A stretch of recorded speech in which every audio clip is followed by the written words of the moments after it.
السلام علیکم۔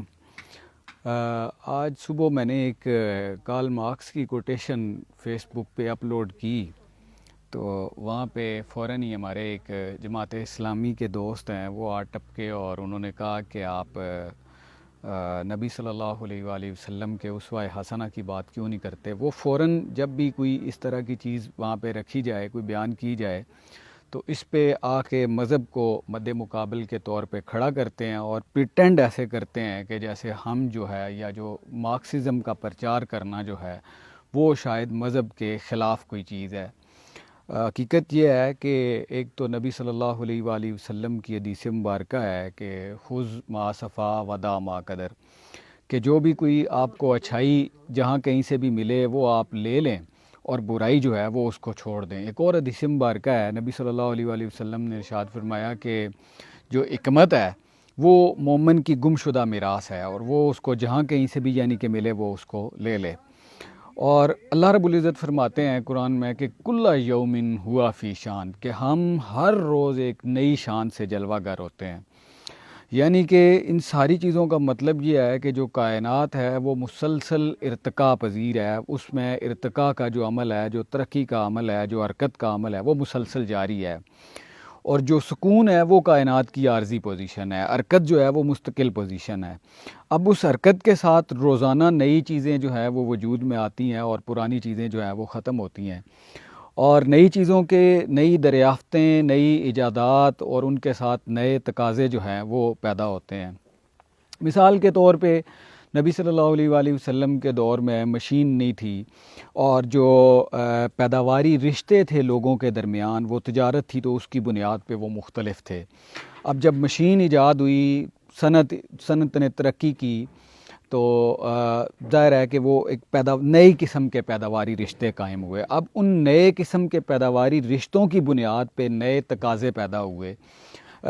Karl Marx نے قدر زائد کا فلسفہ پیش کیا، اور اس کی بنیاد پہ ایک پورے کا پورا ایک نیا جو اکنامک سسٹم ہے، جو ایک آجر اور اجیر کا تعلق ہے، جو نئے پیداواری رشتے ہیں، ان کو ایڈریس کرنے کے لیے اپنا ایک نیا فلسفہ دیا۔ اب ظاہر ہے کہ یہ ساری چیزیں، مشین جو ہے وہ نبی صلی اللہ علیہ وآلہ وسلم کے دور میں نہیں ہے، تو پیداواری رشتے مختلف ہیں، تو ان مختلف رشتوں کے تقاضے بھی مختلف ہیں۔ جب نئے پیداواری رشتے پیدا ہوئے، جب صنعت نے ترقی کی، جب مشین آئی، جب اس کے اندر کام کرنے والے مزدور آئے، تو اب ظاہر ہے کہ مشین کی بنیاد پہ جہاں پہ وہ 100 مزدور ایک کام کرتے تھے، اب وہ 2 مزدوروں پہ وہ بات آ گئی۔ اب وہ 2 مزدور لگا کے تو وہ باقی کام مشین نے کر دیا۔ اب پروڈکشن اس کی بنیاد پہ زیادہ ہو گئی۔ اب زیادہ پروڈکشن ہوئی تو اب کیا مزدور کو وہی جو ہے وہ ایک جو گلاس جب وہ پورے دن میں بناتا ہے تو اس کو اجرت ملتی ہے، اب اگر 100 گلاس ایک گھنٹے میں بن رہے ہیں تو اب بھی اس کو اجرت وہی ملنی چاہیے۔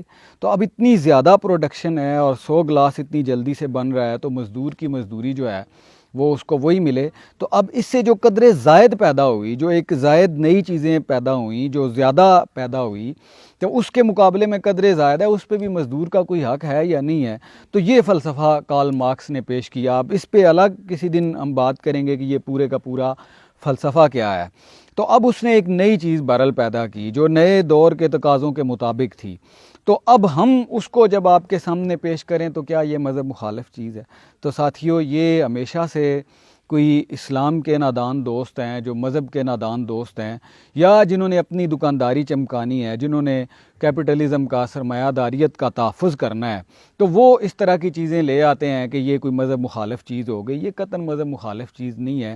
یہ وہی انہی اصولوں کی روشنی میں، اسی پیرائے میں کہ جن اصولوں کے متعلق اسلام نے کہا کہ کسی کا استحصال نہ ہو، مزدور کی مزدوری اس کا پسینہ خشک ہونے سے پہلے اس کو ملے، اس کا استحصال نہ ہو، تو اس بنیاد پہ جو نئی چیزیں ہیں، جو نئی سائنس ہے، جو اکنامک کی نئی سائنس ہے، اس کو اگر کارل مارکس نے بہتر طریقے سے بیان کیا تو وہ ہماری گم شدہ میراث ہے، اور اس کو ہمیں ہر حال میں لینا چاہیے، اور اس سے انسانیت کو فائدہ حاصل کرنا چاہیے۔ یہ کوئی مذہب مخالف جو ہے وہ معاملہ نہیں ہے، اور اگر اس کو کوئی اس طرح پریٹینڈ کرتا ہے کہ یہ مذہب مخالف ہے تو اس کا مطلب ہے کہ وہ مذہب کا نادان دوست ہے، وہ انسانیت کا دشمن ہے، اور وہ جو سرمایہ دارانہ بربریت ہے اس کا وہ حامی ہے۔